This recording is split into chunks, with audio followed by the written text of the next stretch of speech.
Shalom saudaraku yang diberkati oleh Tuhan, kembali lagi di Doa Penguat Iman Channel. Bersama-sama kita akan merenungkan kebenaran firman Tuhan, namun sebelum itu, mari kita bersatu di dalam doa. Terpujilah Engkau Bapa dalam sorga, kami bersyukur buat waktu ini, Tuhan pelihara kami dengan sangat baik, kami bisa ada sebagaimana ada karena anugerah Tuhan. Dan kami mau pakai waktu ini ya Bapa untuk mendengarkan Engkau berbicara bagi kami, biar kiranya Roh Kudus senantiasa memberikan kami pencerahan, pengertian atas segala sesuatu yang akan hamba-Mu bicarakan ya Tuhan, biar itu atas seizin Tuhan, biar itu atas hikmat-Mu yang Tuhan taruh dalam kehidupan hamba-Mu, dan kami bersama tunduk kepada otoritas firman-Mu ya Tuhan. Engkaulah yang kami muliakan melalui perenungan ini. Terpujilah nama Tuhan, kami mulai di dalam nama Yesus, haleluya, amin. Saudaraku yang diberkati oleh Tuhan, kehidupan manusia sering diwarnai oleh badai, baik dalam arti nyata maupun kiasan. Di dalam perjalanan iman, badai itu dapat berupa masalah keluarga, tekanan pekerjaan, atau pergumulan batin yang sulit dijelaskan memang. Setiap orang pasti pernah mengalami masa di mana hati terasa guncang, seakan tidak ada tempat untuk berpegang. Disitulah kita rindu sebuah keteduhan yang sejati. Firman Tuhan yang menjadi nats perenungan kita di dalam Injil Markus 4 ayat 39-40 berkata demikian. Ia pun bangun, menghardik angin itu dan berkata kepada danau itu, "Diam, tenanglah." Lalu angin itu reda dan danau itu menjadi teduh sekali. Lalu ia berkata kepada mereka, "Mengapa kamu begitu takut? Mengapa kamu tidak percaya?" Injil Markus mencatat suatu peristiwa luar biasa ketika murid-murid Tuhan Yesus dilanda ketakutan di tengah danau. Angin bertiup kencang, ombak mengamuk, dan perahu mereka hampir karam. Situasi yang mereka hadapi bukanlah imajinasi, tetapi realitas yang mengancam hidup. Di tengah kepanikan itu, Tuhan Yesus hadir dengan kuasa-Nya yang menenangkan. Kisah ini bukan hanya laporan sejarah, saudara, tetapi juga menyimpan pesan rohani yang relevan bagi setiap kita. Tuhan Yesus tidak sekedar menunjukkan kuasa-Nya atas alam, melainkan mengajarkan tentang kepercayaan dan damai yang hanya dapat ditemukan di dalam diri-Nya. Peristiwa di danau itu mengingatkan kita bahwa damai sejati bukanlah ketiadaan badai, melainkan kehadiran Kristus di tengah badai. Renungan ini akan membawa kita menggali lebih dalam bagaimana Tuhan Yesus memberikan damai sejati di tengah kesusahan.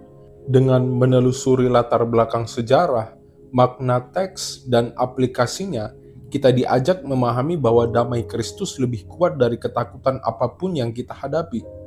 Saya mengajak kita akan membahas 4 poin utama, dan saya juga mengajak kita semua untuk sama-sama fokus dengarkan kebenaran firman Tuhan.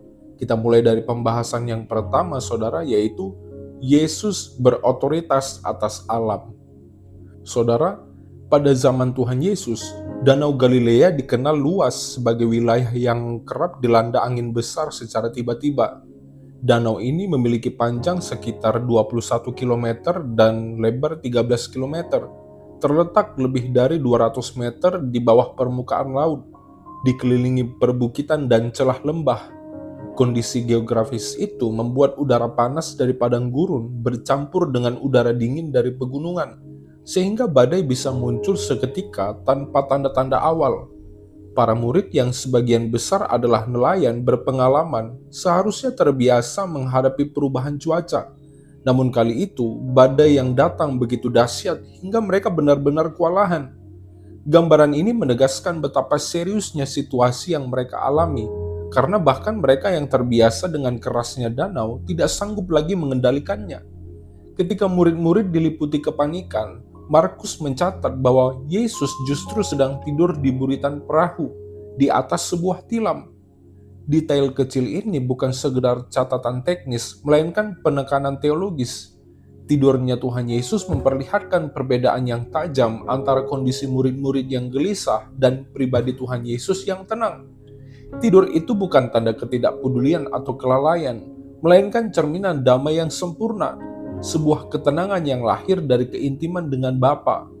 Di dalam situasi di mana manusia merasa tidak berdaya, Tuhan Yesus hadir sebagai pribadi yang tidak terguncang oleh keadaan apapun. Inilah gambaran damai sejati yang melampaui logika manusia. Ketika murid-murid membangunkannya dengan teriakan penuh kecemasan, Tuhan Yesus berdiri dan langsung menghardik angin serta berkata kepada danau, "Diam, tenanglah." Di dalam bahasa Yunani, kata yang dipakai adalah siopa, pepomoso, sebuah perintah singkat yang keras, saudara, seperti seorang penguasa yang menaklukkan musuhnya. Angin pun taat dan danau yang bergelora seketika menjadi teduh tenang sepenuhnya. Perubahan yang begitu drastis ini memperlihatkan kuasa Tuhan Yesus bukan sekedar sebagai guru atau nabi, tetapi sebagai Tuhan atas alam semesta. Tidak ada kuasa alam betapapun dahsyat yang mampu melawan otoritas firman-Nya. Secara historis, di dalam pemikiran orang Yahudi, lautan dan badai sering dilihat sebagai simbol kekacauan, bahkan dianggap sebagai lambang kekuatan jahat yang mengancam kehidupan. Dengan menenangkan badai, Tuhan Yesus bukan hanya menunjukkan kuasa-Nya atas cuaca, tetapi juga menyingkapkan dirinya sebagai Tuhan yang menaklukkan kekacauan itu sendiri. Di dalam tradisi Perjanjian Lama, hanya Allah yang berkuasa meredakan badai dan menenangkan lautan. Dengan demikian, tindakan Tuhan Yesus ini adalah pernyataan identitas ilahi yang kuat, bahwa Dialah Tuhan yang sama yang berfirman sejak dahulu kala. Peristiwa ini juga memberi pesan ekspositori yang penting, saudara. Murid-murid yang telah menyaksikan berbagai mujizat sebelumnya, dari penyembuhan orang sakit, pengusiran roh jahat, hingga mengajarkan pengajaran yang penuh kuasa, seharusnya semakin mengenal siapa Tuhan Yesus. Namun di tengah badai, iman mereka masih rapuh. Tuhan Yesus menegur mereka bukan semata karena ketakutan mereka, melainkan karena mereka gagal menyadari bahwa bersama Dia, mereka seharusnya tidak perlu panik. Meski begitu, Tuhan Yesus tidak meninggalkan mereka di dalam kelemahan, tetapi hadir untuk menyatakan kuasa dan kasih-Nya. Dari sinilah kita belajar bahwa damai sejati lahir ketika kita sungguh-sungguh percaya bahwa Tuhan Yesus lebih besar daripada badai apapun yang kita hadapi. Aplikasi bagi kita jelas dan relevan. Di dalam kehidupan sehari-hari ada banyak badai yang datang tanpa peringatan.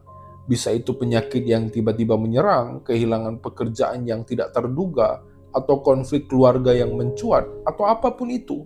Semua itu dapat mengguncang hati kita. Namun ketika kita mengundang Tuhan Yesus masuk ke dalam perahu kehidupan, kita tidak lagi sendirian. Dia yang berotoritas atas alam juga berkuasa menenangkan hati kita. Damai yang Tuhan Yesus berikan bukan sekedar membuat keadaan di luar menjadi tenang, melainkan menyembuhkan kegelisahan di dalam batin. Karena itu saat badai datang, jangan hanya melihat besarnya ombak, saudara, tetapi arahkan pandangan kepada Dia yang sanggup berkata, "Diam, tenanglah." Puji Tuhan. Bersama kita masuk kepada pembahasan yang kedua, yaitu Tuhan Yesus menghadirkan damai. Setelah badai itu diredakan, Markus mencatat suasana yang tadinya penuh teriakan dan bahkan kecemasan berubah menjadi teduh sekali. Perubahan ini begitu kontras, saudara, yakni dari suara angin yang meraung, ombak yang menghantam, hingga air yang masuk ke perahu, tiba-tiba menjadi sunyi. Gambaran ini menunjukkan bahwa damai yang Tuhan Yesus hadirkan bukan sekedar kondisi psikologi atau emosi sementara, melainkan sebuah realitas baru yang menyentuh seluruh keadaan. Murid-murid tidak hanya melihat laut yang tenang, tetapi mereka juga menyaksikan kehadiran Tuhan yang berkuasa. Damai yang Tuhan Yesus hadirkan berbeda dengan penghiburan manusiawi. Manusia bisa menenangkan dengan kata-kata atau pelukan, tetapi Tuhan Yesus menenangkan dengan otoritas ilahi yang menciptakan perubahan nyata. Ini adalah damai yang datang dari Allah sendiri, bukan hasil usaha manusia. Di dalam Perjanjian Lama, damai sering digambarkan dengan istilah shalom, sebuah kondisi menyeluruh di mana ada keselarasan antara Allah, manusia, dan ciptaan. Ketika Tuhan Yesus menenangkan badai, Ia sedang memperlihatkan wujud nyata dari shalom itu, di mana kekacauan tunduk pada kehendak Allah. Murid-murid seharusnya belajar bahwa damai sejati tidak bergantung pada keadaan. Mereka berteriak karena mengira perahu akan tenggelam, padahal Sang Pencipta ada bersama dengan mereka. Dengan tindakan Tuhan, Tuhan Yesus mengajarkan bahwa damai bukanlah ketiadaan masalah, melainkan keyakinan bahwa Ia sanggup memegang kendali atas badai kehidupan. Badai bisa saja tetap terjadi dalam kehidupan, tetapi hati yang percaya kepada Kristus akan mengalami keteduhan di tengahnya. Damai ini adalah bukti bahwa iman bukan hanya konsep, melainkan pengalaman hidup yang nyata. Jika kita melihat dari perspektif historis, orang-orang Yahudi yang hidup pada masa itu terbiasa memandang kekuatan alam sebagai sesuatu yang menakutkan, bahkan di luar kendali manusia. Danau Galilea sendiri menjadi simbol tempat ujian iman, karena banyak cerita kehidupan para nelayan yang bergantung pada hasil tangkapan di sana. Ketika Tuhan Yesus hadir dan memperlihatkan kuasanya, sebenarnya Ia sedang membalik cara pandang manusia, yakni bahwa sekalipun alam tampak begitu kuat, Allah jauh lebih berkuasa dan mampu menegakkan ketertiban di tengah kekacauan. Pesan firman Tuhan ini penting bagi gereja sepanjang zaman. Banyak kali kita menilai damai hanya berdasarkan situasi, ketika kondisi ekonomi membaik contohnya, atau ketika penyakit sembuh, atau bahkan ketika masalah terselesaikan. Namun firman ini menantang kita untuk melihat bahwa damai sejati hanya bisa ditemukan di dalam pribadi Tuhan Yesus Kristus. Ia tidak bergantung pada kondisi eksternal untuk memberi keteduhan, sebab damai itu berasal dari otoritas ilahinya. Murid-murid mungkin berharap badai tidak datang, tetapi Tuhan Yesus justru mengajarkan bahwa kehadirannya cukup untuk menghadapi badai apapun. Di dalam kehidupan modern, saudara, banyak badai lain yang bisa menimbulkan kepanikan, baik itu persaingan kerja, ketidakpastian masa depan, atau tekanan sosial. Semua itu bisa membuat hati kita gelisah, tetapi firman Tuhan mengingatkan bahwa damai sejati bukanlah sekedar solusi cepat atau jalan keluar yang instan, melainkan kehadiran Kristus yang menyertai, sama seperti murid-murid yang akhirnya menyaksikan keteduhan danau. Kita pun dapat mengalami keteduhan hati ketika menyerahkan segala kecemasan kita kepada Dia yang berkuasa menenangkan kekacauan. Puji Tuhan, saudara. Dan sekarang kita masuk kepada pembahasan yang ketiga, yaitu Yesus menegur iman yang lemah. Saudara, setelah menenangkan badai, Tuhan Yesus tidak berhenti pada mujizat itu saja. Markus menuliskan bahwa Ia berkata kepada murid-murid, "Mengapa kamu begitu takut? Mengapa kamu tidak percaya?" Pertanyaan ini merupakan teguran yang tajam, namun sekaligus penuh kasih. Tuhan Yesus ingin menyingkapkan kondisi batin mereka, yakni bahwa akar masalah bukanlah badai itu sendiri, melainkan ketidakpercayaan mereka kepada Tuhan. Teguran ini mengarahkan murid-murid untuk melihat ke dalam hati, bukan hanya pada keadaan di luar. Ketakutan yang melumpuhkan iman adalah yang umum, hal yang dialami manusia. Murid-murid yang sudah dekat dengan Tuhan Yesus masih bisa dikuasai rasa takut ketika krisis datang. Ini menunjukkan bahwa kedekatan secara fisik dengan Tuhan Yesus belum tentu sama dengan kepercayaan penuh kepadanya. Pertanyaan Tuhan Yesus mengingatkan bahwa iman sejati bukan hanya soal mengenalnya secara intelektual, tetapi berani mempercayakan hidup kepadanya, bahkan dalam situasi yang paling menakutkan. Secara historis, para murid berkata di dalam tahap awal perjalanan mereka bersama Tuhan Yesus, mereka sudah melihat mujizat, tetapi pemahaman mereka tentang siapa Tuhan Yesus sebenarnya masih terbatas. Teguran Tuhan Yesus bertujuan membentuk iman mereka supaya mereka tidak hanya kagum pada kuasanya, tetapi juga bersandar pada Tuhan sepenuhnya. Dengan demikian, peristiwa badai yang diredakan itu menjadi sarana pendidikan rohani yang mendalam, membentuk mereka menjadi saksi yang kokoh di kemudian hari. Teguran Tuhan Yesus ini menyingkapkan dua hal, saudara. Yang pertama, bahwa ketakutan yang berlebihan seringkali lahir dari kurangnya pengenalan akan Allah. Dan yang kedua, bahwa iman yang dewasa lahir dari pengalaman berjalan bersama Kristus melewati badai.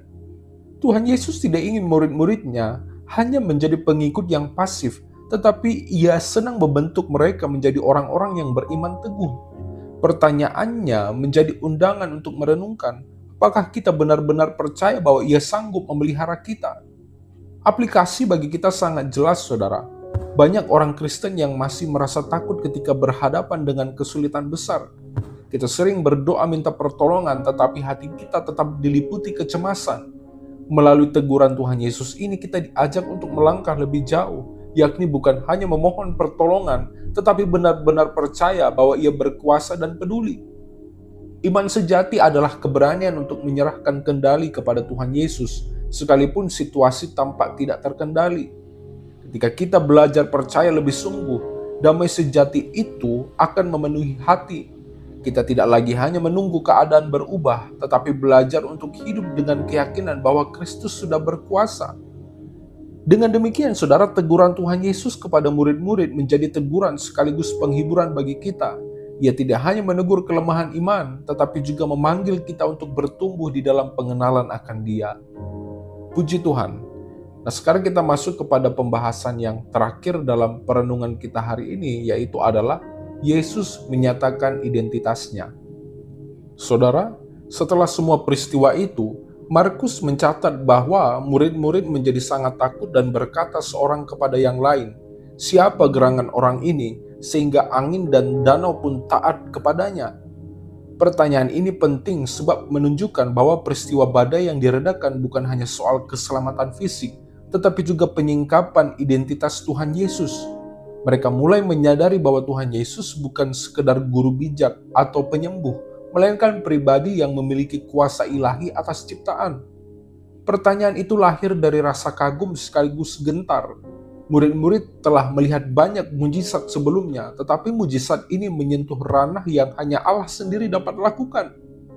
Di dalam tradisi Yahudi, kuasa menenangkan badai dan lautan adalah milik Allah semata, seperti yang tertulis di dalam kitab Mazmur pasal 89 ayat yang ke-9. Dengan demikian, ketika Tuhan Yesus melakukan hal yang sama, itu menjadi tanda yang jelas bahwa Ia bukan manusia biasa. Peristiwa ini membawa mereka untuk merenungkan kembali siapa sebenarnya guru yang mereka ikuti.